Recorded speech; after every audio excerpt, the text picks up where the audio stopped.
Welcome to the deep dive. Today, we're embarking on a really fascinating exploration. We're diving into the often misunderstood world of everyday English. Our mission, basically, it's to crack the code. You know, those phrases that seem super simple on the surface, but they can cause real confusion if you don't know the trick, the sort of underlying complete meaning they carry. For this deep dive, we're pulling from a fantastic source. It's excerpts from a YouTube series called Speak English Daily. Specifically, we're looking at episode 1, which focuses on basic reactions and responses, and it's led by an instructor named Emma. The whole series, really, it aims to give learners like you these short, essential sentences, the kind that really form the bedrock of natural, authentic conversation. You know, helping you sound less like you're reading from a script and more like, well, how people actually talk. So our objective today is to shortcut your journey, to help you get really well informed about how native English speakers communicate almost effortlessly sometimes.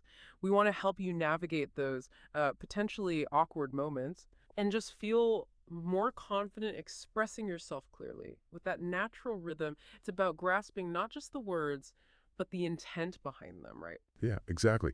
And what's really fascinating here is how these, well, seemingly straightforward words, when you put them together in these common phrases, they create meanings that are entirely distinct, sometimes like dramatically different from the individual word definitions. And this isn't just a language quirk. It's fundamental to how fluent speakers actually process language. It's efficient.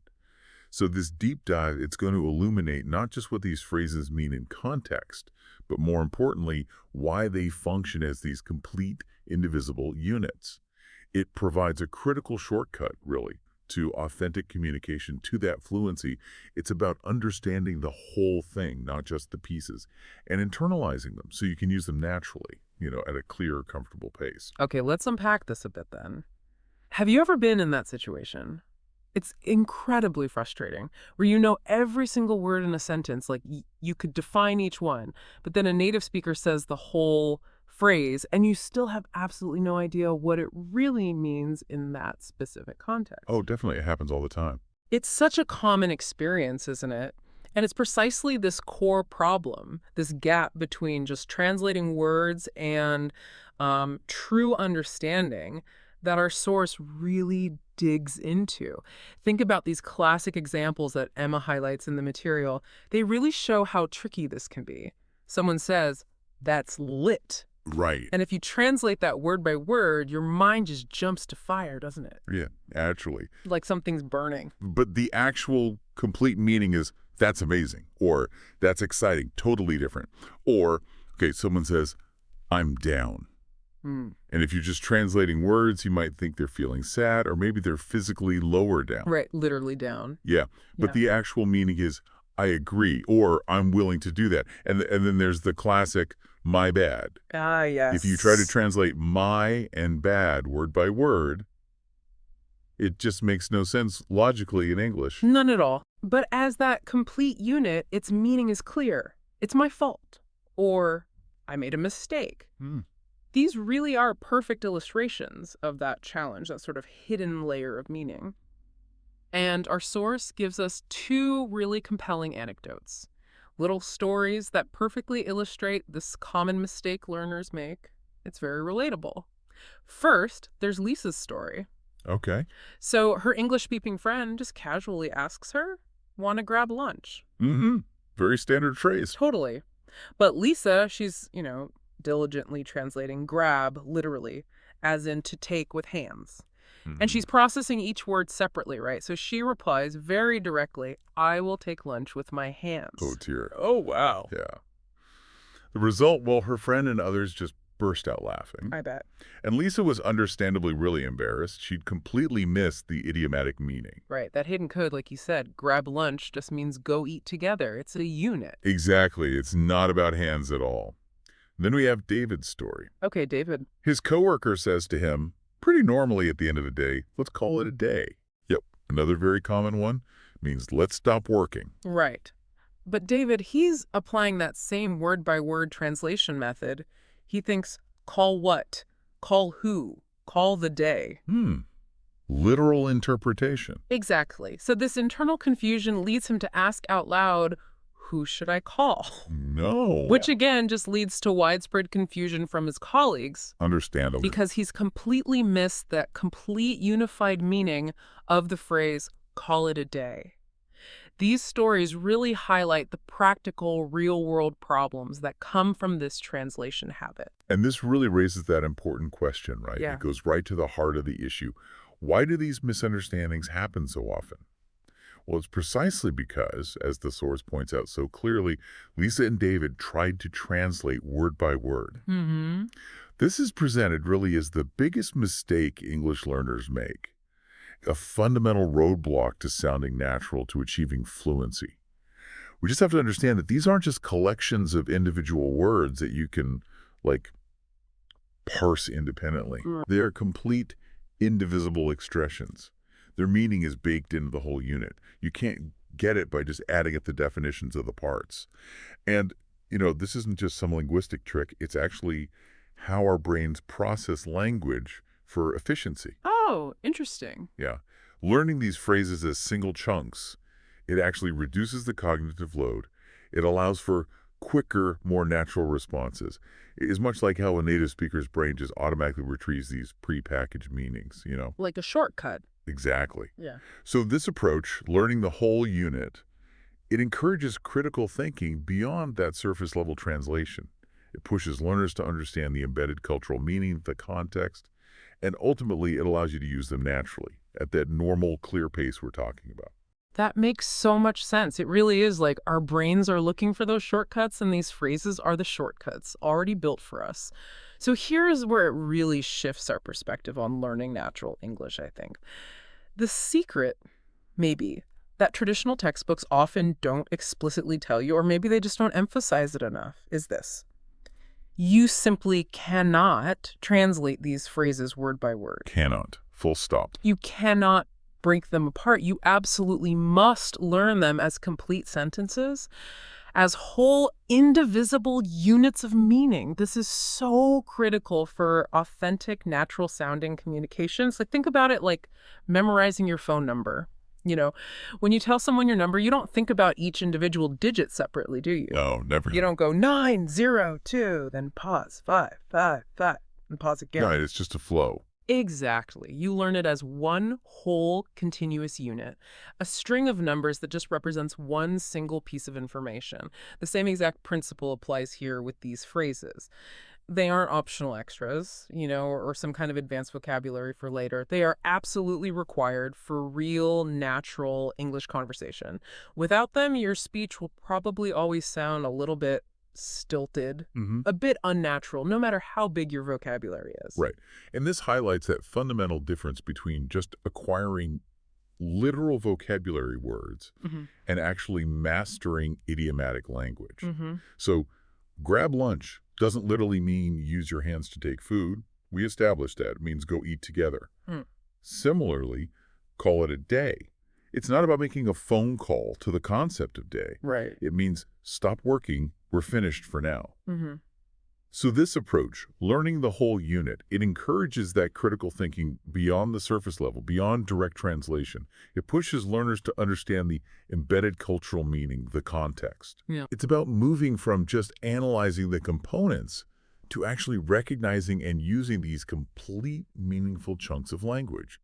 And, these complete units, they often fall into categories that linguists talk about, like idioms, where the meaning is totally non-literal. Like kick the bucket or something. Exactly. Or collocations, which are just words that naturally sound right together, like strong coffee, not powerful coffee. Ah, okay. Or even phrasal verbs, where a verb plus a preposition creates a whole new meaning, like look up, meaning search for information.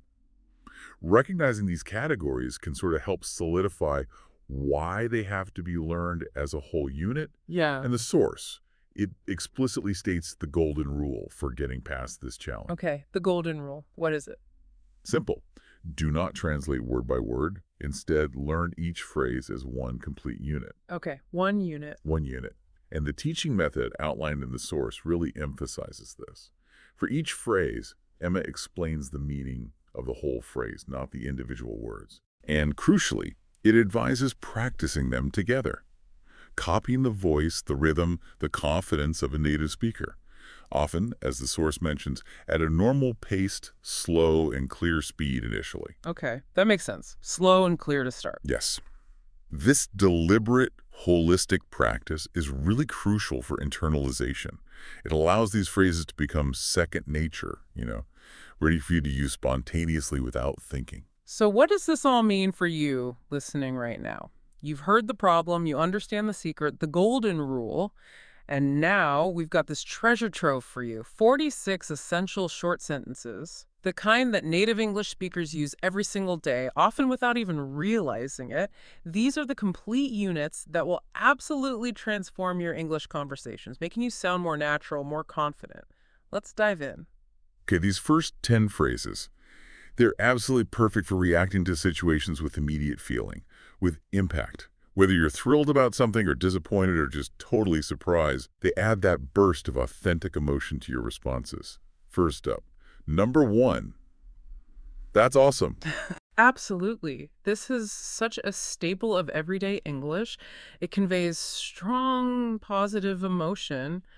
At its core, it means that's amazing or that's fantastic. You'll find yourself using it for anything genuinely good or, incredibly exciting. Like if your friend tells you they just got into their dream university after studying for ages, Yep. you'd absolutely exclaim, "Wow, that's awesome," with a huge smile, right? Definitely. But it's not just for huge news.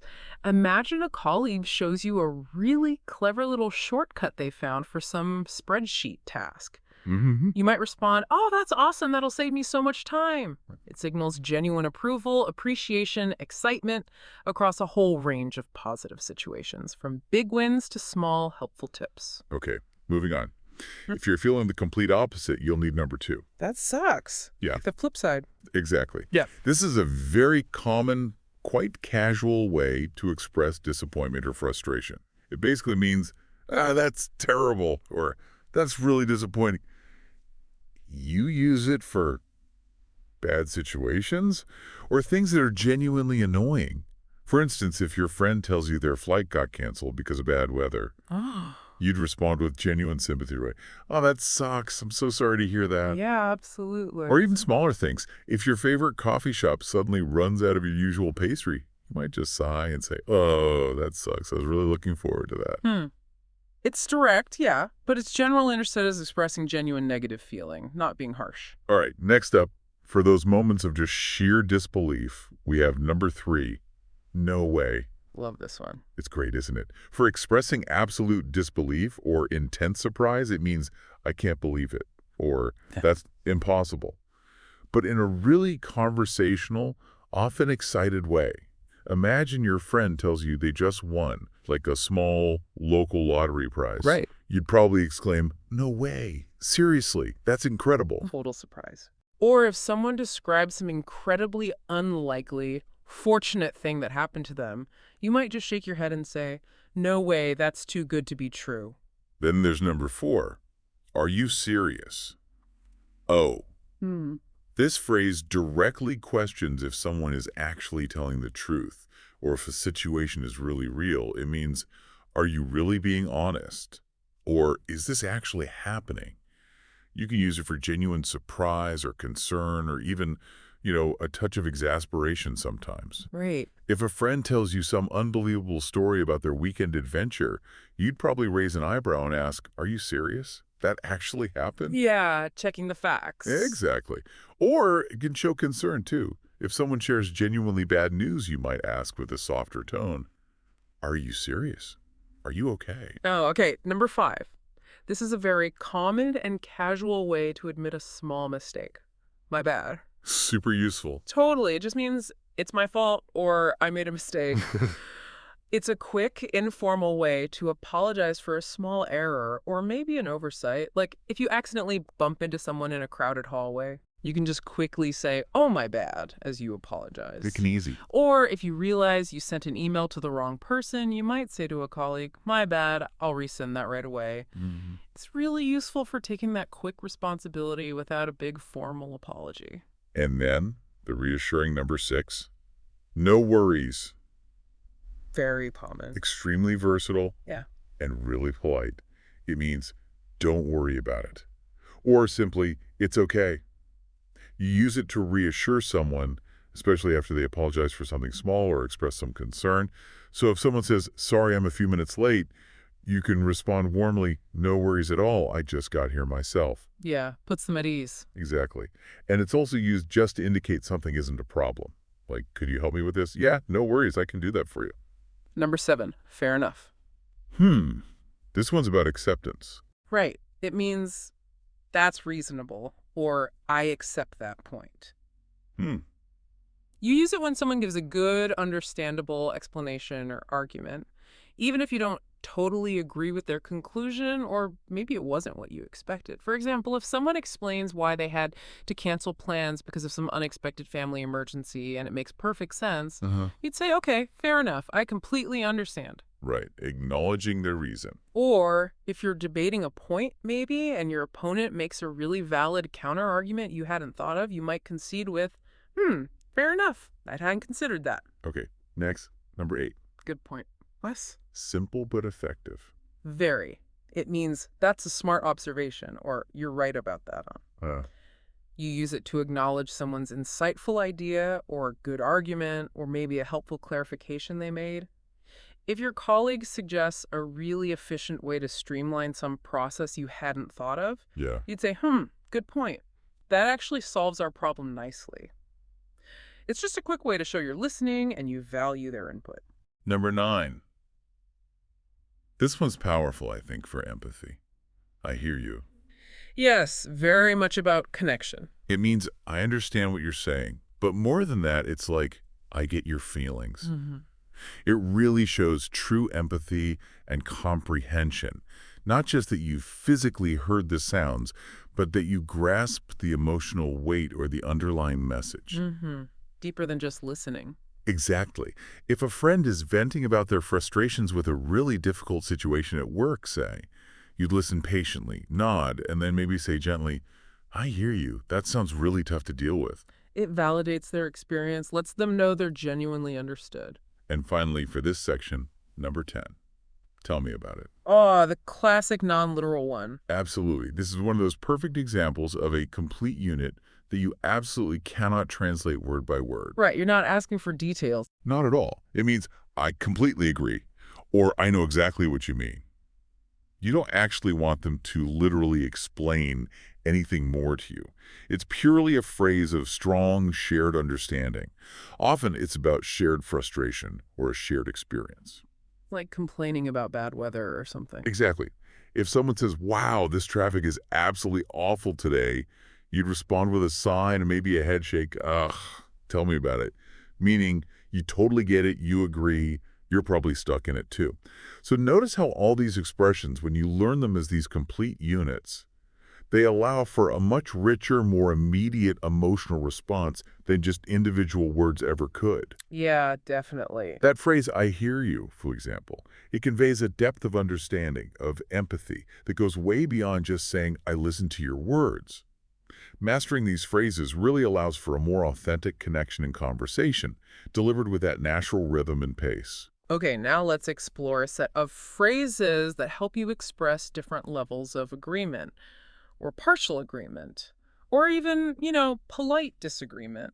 These are so crucial for the back and forth of any good conversation. They let you nuance your responses. Starting strong with number 11, you bet.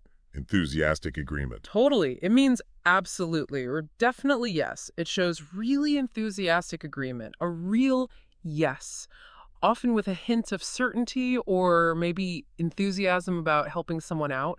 If someone asks, hey, are you coming to the party tonight? It's going to be fun, and you're genuinely excited, you'd say, you bet.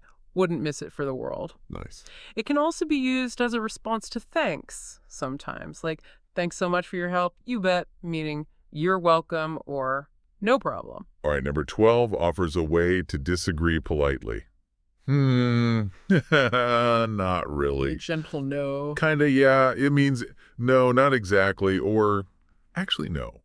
It's a softer, more indirect way to disagree or indicate something isn't quite true.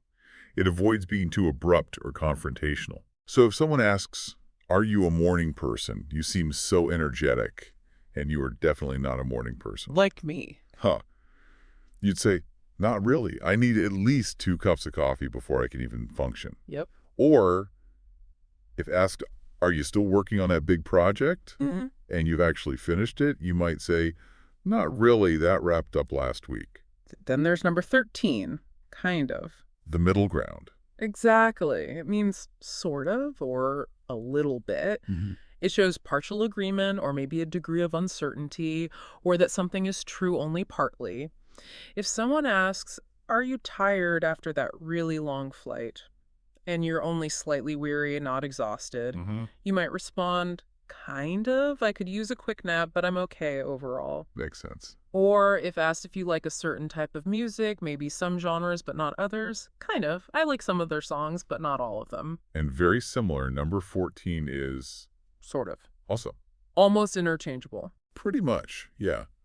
This phrase also means kind of, or in a way. It's used to convey that partial agreement or a nuanced response, indicating some kind of middle ground. If a situation isn't quite black or white, or you're giving a bit of a non-committal answer, Yeah. you can say, well, it's sort of complicated to explain right now. Gotcha. Or, did you manage to finish the whole report? Sort of. I got most of it done, just need to polish the conclusion. Okay, number 15 is a really powerful affirmation. Absolutely. Strong yes. Oh, yeah. It means yes completely, or I totally agree. It shows really strong, confident agreement, leaves no room for doubt, often used to express strong conviction about something. If someone suggests a brilliant idea for a new marketing campaign, say, Yeah. absolutely, that's a fantastic idea. That's your enthusiastic, full-throated answer. Ion. Or if asked if you enjoyed your vacation, absolutely, it was wonderful, conveys complete positivity. Building on that, number 16, definitely. Another strong one. Yes, very similar. It means for sure, or without a doubt. It demonstrates certainty and strong agreement. It's often used to confirm plans or intentions, conveying reliability. Okay.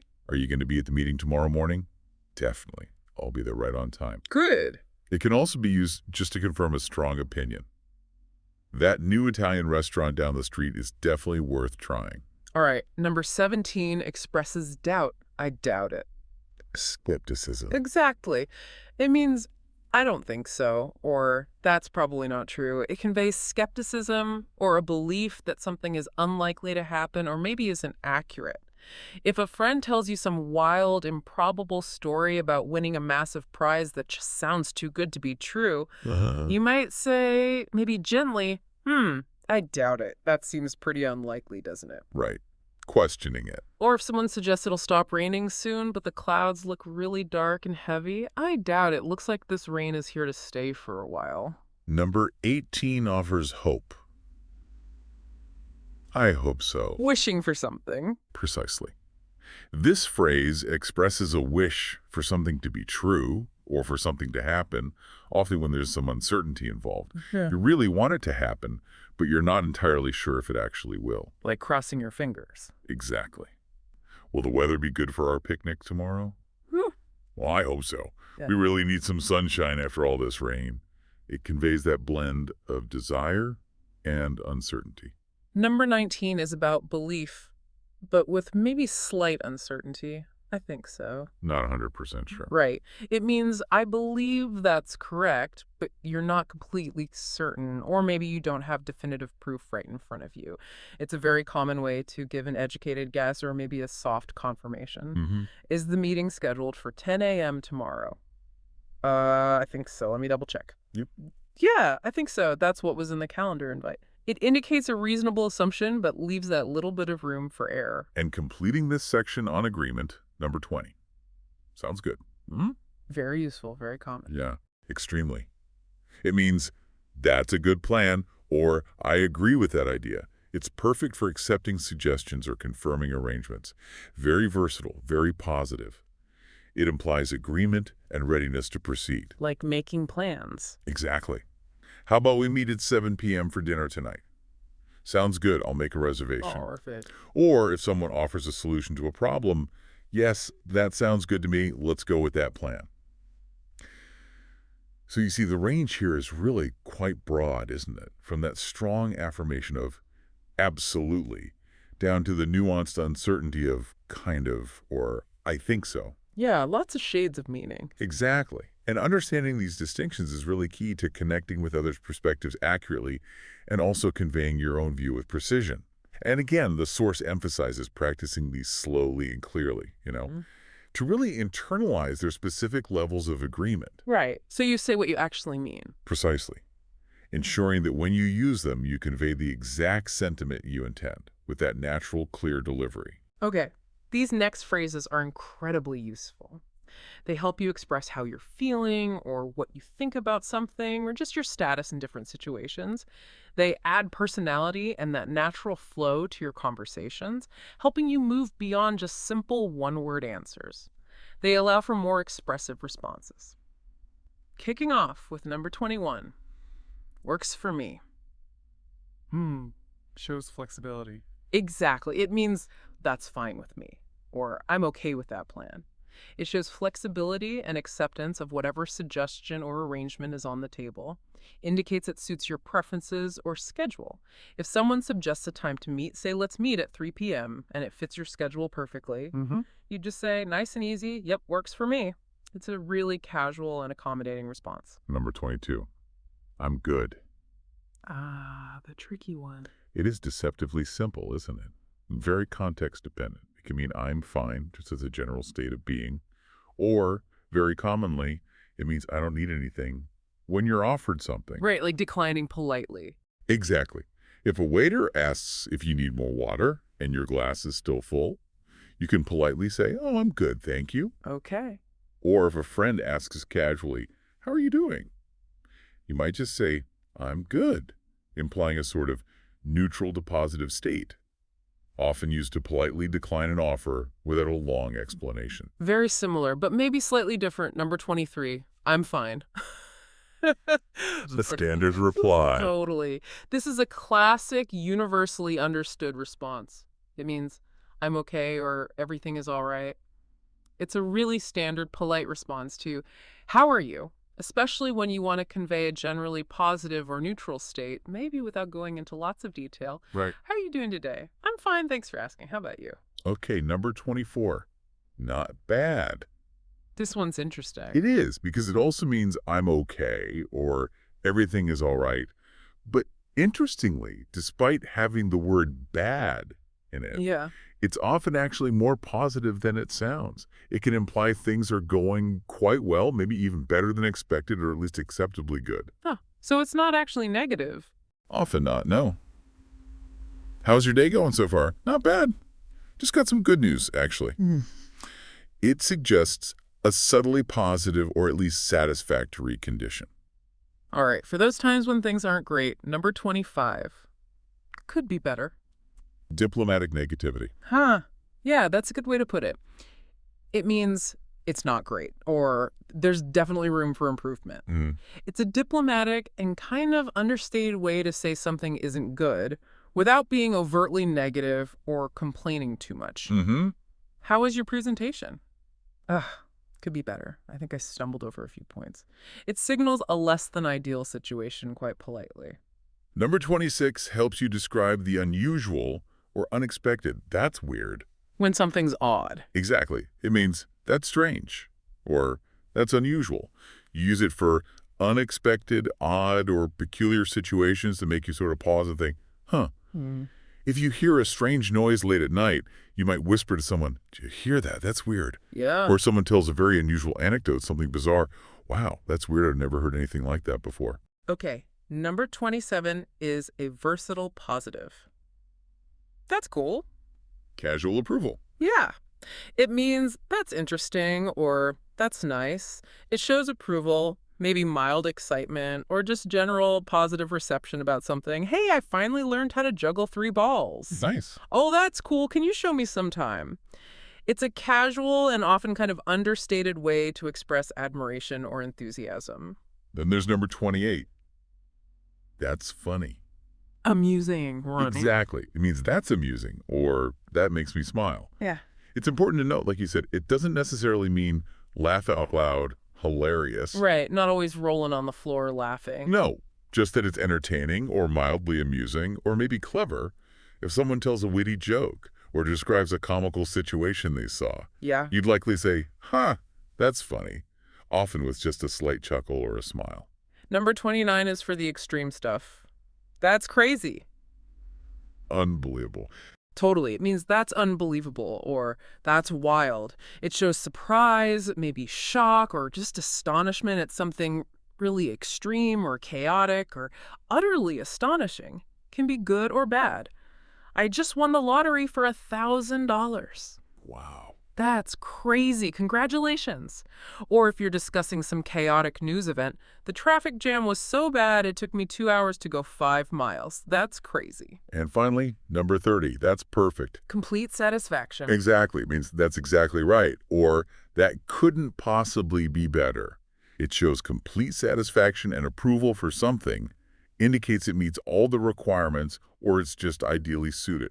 Like getting exactly what you asked for. Precisely. Here's that report you asked for with all the data points included. Yes, that's perfect. Exactly what I needed. Thank you. It conveys total contentment. So these phrases, they're incredibly useful, aren't they, for painting a quick picture of your internal state or your reaction without needing long, complicated explanations. Yeah, very efficient. They really are the backbone of casual, authentic self-expression. And learning them as complete units makes your responses much more immediate, much more natural sounding. Okay. These next phrases are really the secret sauce, I think, for flowing, natural English conversations. They're the tools you use to skillfully manage the flow of the dialogue, helping you, change topics smoothly or dismiss things, show indifference, or connect with others really seamlessly. First, number 31, whatever. Use with caution. Definitely. It means I don't care or it doesn't matter to me. It's a powerful expression of indifference, yeah. But you absolutely have to be careful with your tone. Mm-hmm. Because if you use it carelessly, it can sound quite rude or dismissive or even a bit condescending, especially if you shrug or roll your eyes while saying it. Right. Tone is everything. So, for example, if someone is arguing endlessly about some really trivial point and you just want to disengage, you might say, trying for a neutral tone, okay, whatever, let's just agree to disagree on this. Okay, number 32. Never mind. Dropping the subject. Exactly. It means forget about it or don't worry about it anymore. You primarily use it when you've maybe mentioned something, and then you decide to just drop the topic. Maybe because it's no longer relevant or it's too complicated to explain right now, or you've just decided it's not important to keep talking about it. Right. Hey, can you tell me about the new company policy on... Oh, never mind. I just found the email with all the information myself. It's a polite way to just close that conversational thread. A stronger version, maybe. Number 33, forget it. More forceful. Yeah, definitely. It means don't think about it anymore or let's just drop this topic completely. It's more forceful than never mind. Mm-hmm. And it's often used when you're maybe feeling a bit annoyed or frustrated, or you just want to definitively end a discussion because you've given up trying to explain something or resolve it. Right, like hitting a wall. Exactly. Yeah. If you've been trying to teach someone something complicated and they're just not getting it, after the third try, you might say a bit exasperatedly, ugh, forget it. I'll just do it myself later. Number 34. Big deal. The sarcastic one. Very often, yes. This phrase literally means it's important or it's a serious matter. However, it's very frequently used sarcastically to mean the exact opposite. It's not important at all. Why are you making such a fuss about this? Okay, so context and tone are crucial. Absolutely critical here.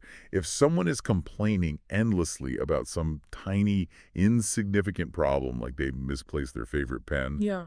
you might roll your eyes, maybe internally, Yeah. and say, oh, big deal, just use another one. But then there's the non-sarcastic, reassuring version, number 35, no big deal. The opposite, genuinely. Right. This means it's not important or don't worry about it. This phrase reassures someone that something isn't serious, it isn't a problem, or it doesn't require a lot of effort or concern. If someone thanks you for a small favor, like holding a door open for them, Yep. you can just casually say, oh, no big deal, happy to help. It dismisses any perceived inconvenience or effort on your part. Okay, number 36 shows concern for someone. What's wrong? Asking about problems. Yes, it means, what's the problem? Or is something bothering you? It's a direct, yet usually caring way to ask if someone seems upset or troubled or is experiencing some kind of issue. If you see a friend looking really down or maybe crying or just unusually quiet, Yeah. this is the natural and compassionate question you'd ask to gently open a conversation about how they're feeling. A very common informal response to a casual greeting, number 37. Nothing much. The standard reply to, "What's up?" Pretty much. It means not a lot or nothing special is happening. It's a very common, very casual response to questions like what's up or what's new, especially when you don't really have exciting news or deep thoughts you want to share right then. Right, just routine stuff. Exactly. It indicates things are generally quiet or routine. Hey, what's up? Nothing much. Just relaxing at home tonight. Number 38 helps you connect with someone's experience. Same here, showing Okay. shared feelings. Right. It means me too, or I feel the same way. It shows a shared experience or emotion or opinion, makes an immediate connection with the other person. If someone says, wow, I'm so tired after that long meeting this afternoon, and you are too, Uh-huh. you'd respond, ugh, same here. I could really use a strong coffee right now. Number 39 is the straightforward agreement. Me too. It's simple agreement. Yep. It means I also, or same for me. Crucially, it's used when you agree with a positive statement someone made, expressing shared enjoyment or opinion or action. I absolutely love ice cream, especially chocolate. Me too. It's definitely the best flavor.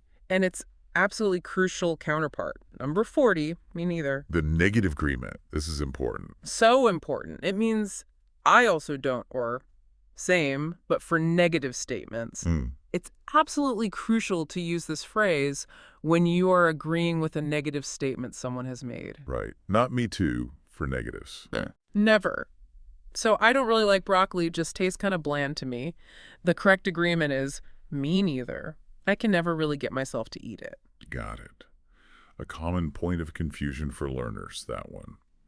So these phrases, you can see how they act like conversational glue, can't you? Yeah, definitely holding things together. They allow for those smooth transitions between topics or empathetic responses, or that subtle art of dismissing something gently or reassuring someone, all without having to use long, explicit, maybe awkward statements. Mastering them really significantly improves your conversational agility. It makes your English sound much more natural, much more intuitive. Okay, finally, let's learn your most powerful agreement phrases. These are the ones that show maximum enthusiasm, maximum support. And as the source mentions, these are the phrases that can truly make people think you're a native speaker Yeah. because they add so much authentic flavor and real conviction to your affirmations. First, number 41. Exactly. Precision agreement. Totally. It means that's precisely right, or you got it perfectly. It shows complete and precise agreement, indicates you understand and concur perfectly with what was just said. If someone articulates a complex idea or maybe a solution to a problem and they just nail it, Uh-huh. exactly, that's exactly what I was trying to say, is the perfect, enthusiastic response. It signifies total alignment of thought. Okay, number 42. Of course. Obvious agreement. Yes, it means obviously or naturally. It shows that something is expected or logical or maybe even self-evident.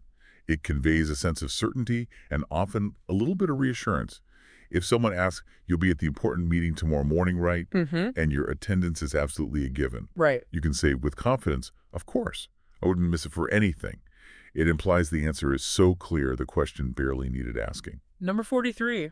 Sure thing. Miguel Hogar. Happy to help. Exactly that vibe. It means definitely or no problem. It shows enthusiastic agreement to a request, indicates you're happy to comply, and it's easy for you. Hey, can you pass me that book on the top shelf there? Yep. Sure thing. Here you go. It conveys willingness and confidence in fulfilling a small request very cheerfully. Number 44 is casual and energetic. Right on. Very informal. Very. It means exactly right where I totally agree. It's a very casual, very enthusiastic way to express strong agreement or approval or even encouragement. You probably use it more in relaxed settings, maybe with friends. Okay. If someone makes a really insightful observation or comes up with a really cool plan for the weekend, you might say, right on, that's a brilliant idea. Hmm. It's a spirited, positive affirmation. Number 45. You got it. Versatile one. Incredibly versatile. It can mean you understand when you're confirming someone's comprehension, or it can mean I'll do that when you're agreeing to help someone or perform a task they asked for. Ah, two meanings. Yeah. So if your boss says, can you finish this report by Friday afternoon? You could reply with confidence, you got it. I'll have it on your desk. Okay, agreeing to the task. Right. Or if you're explaining a complex concept and the listener is nodding along, you might ask, do you understand how that works? And they respond, yep, you got it. Meaning, yes, I understand. And finally, number 46. That's legit. Modern slang. Kind of, yeah. It's a more modern, quite casual phrase that means that's real or that's genuinely good. Yeah. It shows approval and authenticity for something that's truly impressive or trustworthy or just excellent in some way. Okay. If someone shows you a really well-designed new gadget or tells a story that just rings completely true and impressive, Yeah. you might say, wow, that's legit. I'm really impressed. It's a way to express genuine admiration in a cool, contemporary style. So these final phrases, they're really about emphasizing conviction and that shared understanding, aren't they? Yeah, really strong connection. Yeah. They're powerful tools for building rapport, for conveying genuine connection and dialogue. Using them confidently and again at that normal, clear pace will significantly elevate your conversational skills and make you sound truly authentic. Okay, wow. So now that we've absorbed all 46 of these essential phrases and we understand their complete meanings, how they function as single units, let's see them in action. Yeah, putting it together. Exactly. The source provides some excellent scenarios to demonstrate that natural conversation flow, showing how these phrases really are the fabric of everyday English. This is where the magic happens, right? When these complete units just flow effortlessly into a natural conversation. All right, first scenario. Let's follow Mark and Emma as they discuss a big life event. Mark got a promotion. Listen closely to how these phrases we've discussed create a really fluid, natural exchange. Makes their conversation sound completely authentic. And notice that natural, clear pace they use. So Mark starts, obviously excited. Hey, Emma, guess what? I got the promotion. And Emma's perfect, surprised, but really enthusiastic response comes out naturally, using one of our strong reactions as a single unit. No way! That's awesome. See how she emphasizes awesome to show she's genuinely thrilled for him? Yeah, totally. Okay, then Mark says, thanks, but honestly, I'm a little nervous about the new responsibilities. It feels like a really big step up. Right. And Emma shows empathy and understanding immediately. She uses our I hear you phrase, which conveys that deep comprehension, more than just listening. Oh, I hear you. That's totally normal to feel that way about something new and challenging. She delivers it gently, to comfort him. Makes sense. So Mark continues, do you really think I can handle it, though? I keep second-guessing myself. And Emma gives that strong, confident agreement, using one of our most powerful affirmations to really bolster his confidence. Absolutely. You are perfect for this job, Mark. Seriously, you've been preparing for this for ages. Nice. Mark replies, well, I hope so. But what if I mess up really badly on a big project? Ah, the fear of failure. Emma offers reassurance and cleverly links it to our my bad phrase, which is all about taking responsibility for mistakes, emphasizing that errors are just part of learning. Look, everyone makes mistakes, Mark. Seriously, if you do, just own it, say my bad, learn from it, and move on. It's just part of the process, and people actually respect that honesty. That's good advice, Mark says. Good point. I guess I am overthinking this a bit, aren't I? And Emma concludes with that strong agreement, reinforcing Mark's realization with precision, cementing their shared understanding. Exactly, you got it. Now seriously, go celebrate. This whole scenario just perfectly illustrates how these phrases create such a dynamic, supportive dialogue, flowing seamlessly back and forth. Okay, this next scenario involves Emma and her friend Lisa. Lisa's going through a really tough time, but finds kind of a silver lining. Pay close attention again to how the phrases guide their interaction, moving from empathy to advice to encouragement, and finally collaboration. It creates a really compelling little narrative. Emma sets the scene for us. Okay, so yesterday was just crazy. I was walking to work when I saw my friend Lisa sitting at the bus stop actually crying. She looked absolutely heartbroken. Oh, wow. So I immediately went over and asked, gently, "What's wrong?" Trying to sound as supportive as possible. She looked up, her eyes all red, and just blurted out that she just got fired from her job. Ouch. Tough news. Right. So, thinking like a native speaker now, using those complete units we've talked about, how would you react to that kind of news? How would you show immediate empathy and understanding? Well, the suggested empathetic response, using two key phrases we learned today, would come out as a natural, compassionate expression delivered with genuine concern, right? Something like, "Oh, that sucks, Lisa. I hear you. That must be really, really tough to deal with right now. That sucks," gives that immediate sympathy, and "I hear you" assures her she's understood. Perfect. And Emma continues, confirming that natural flow from the source. Right. So I said pretty much the same thing. Lisa was understandably really upset. Then, after a moment, she looked at me, feeling kind of desperate, I think, and asked, "Do you think I should call my old boss back and actually beg for my job back?" Okay. Given what we've learned about natural English, what would you say to that? You want to offer honest, constructive advice, but without being harsh, maybe using that clear, calm tone. Yeah, good question. A diplomatic but still firm disagreement, drawing on phrases from our list, would be the natural way to go here. Delivered maybe slowly and clearly to convey conviction and thoughtful advice. Oh, Lisa, I doubt it. That's not really a good idea, is it? Honestly, you deserve better than to have to beg for a job that clearly didn't value you. Right, that makes sense. Emma recounts the turn of events. Exactly. That's Oh. pretty much what I told her. It probably wasn't a good idea for her long-term happiness or self-respect. But then something amazing happened.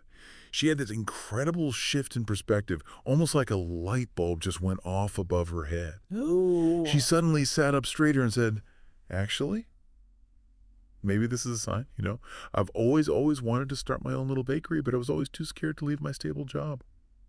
What do you think of that idea?" Wow, what a turnaround. Okay. Okay, how would you respond to that exciting, unexpected shift in Lisa's attitude, showing strong encouragement, genuine enthusiasm for her new dream? Yeah, what's the right reaction? Enthusiastic agreement. Using multiple phrases to really convey full support. It would sound something like this, maybe with a really positive, clear, excited tone. "Wow! That's awesome. You bet that's a great idea. Lisa, you should totally do it. That's fantastic." Love it. Emma's excitement comes through too. Perfect. I was so excited for her.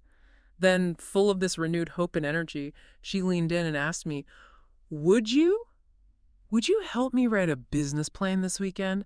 I'm completely new to all this stuff. Ah, the call to action. What would be your eager, collaborative reply?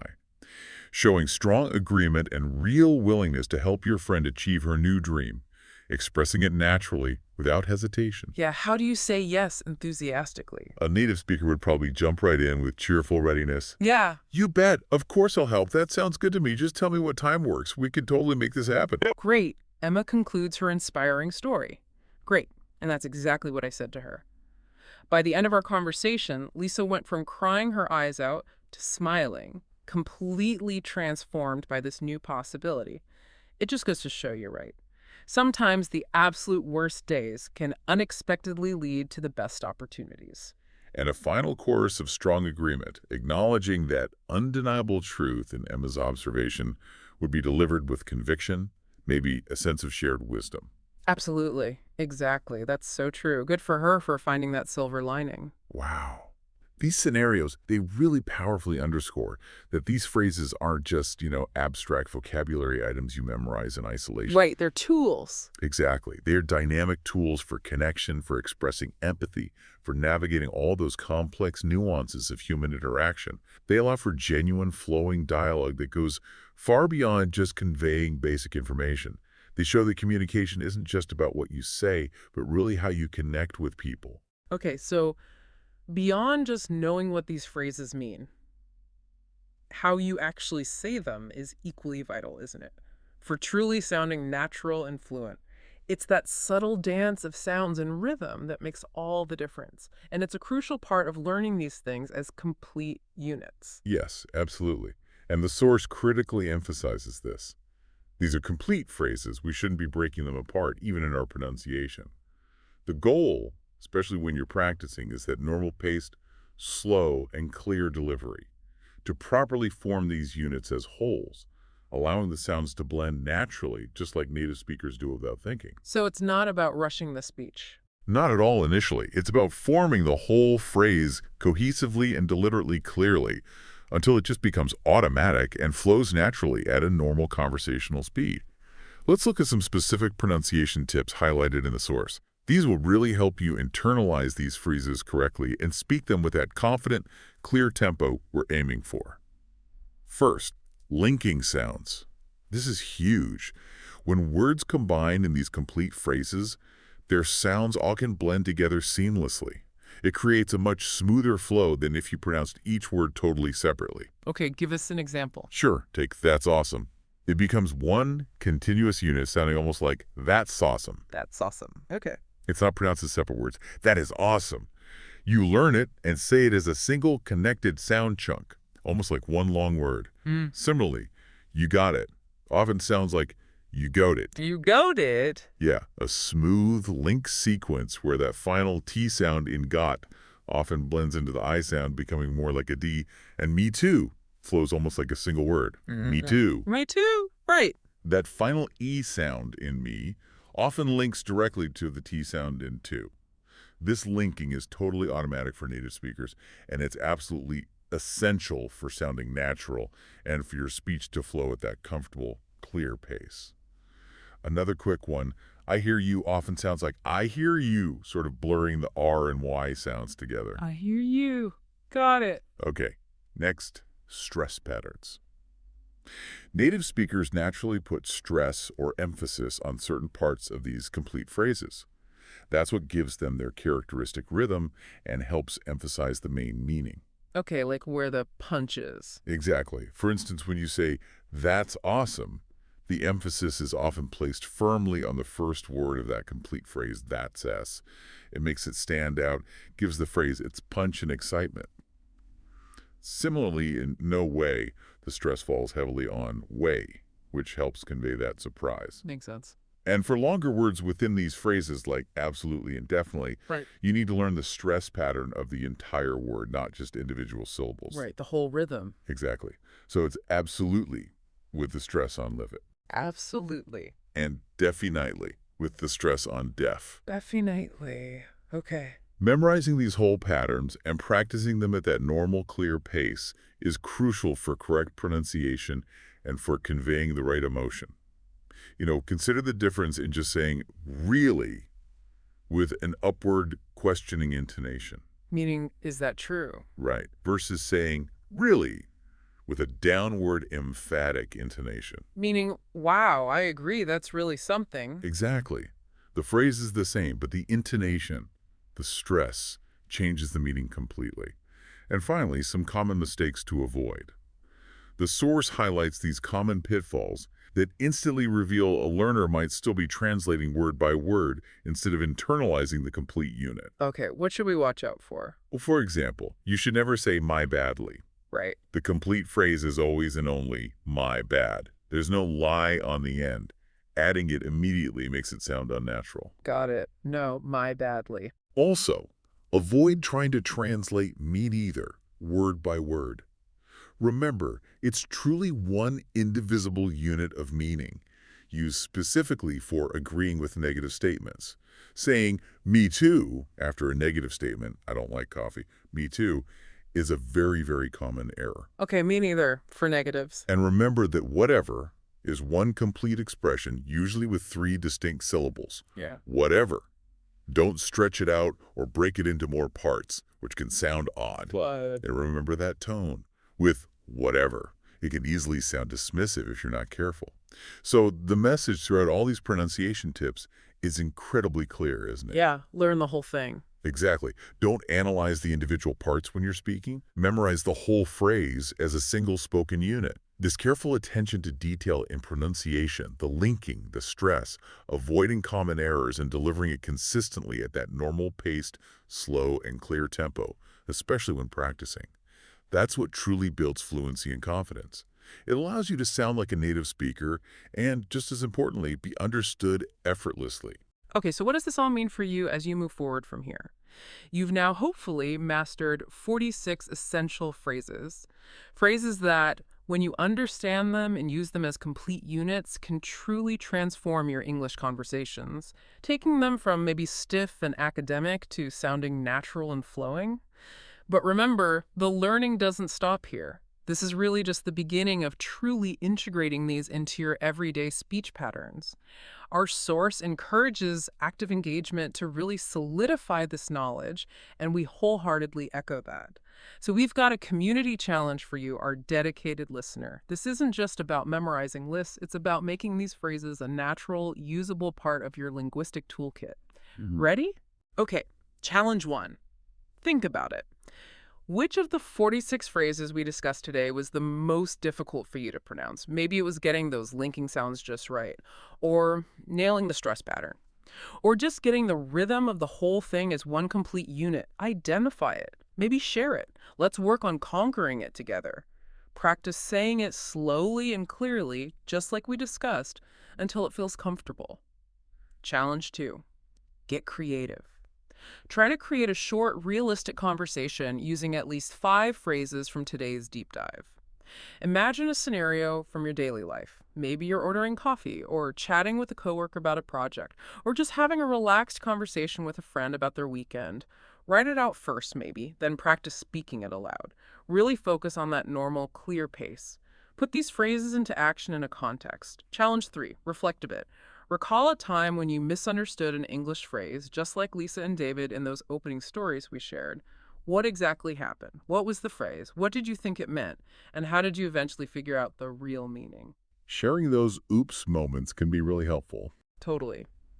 Sharing these experiences helps us all learn from common pitfalls and maybe laugh about it later.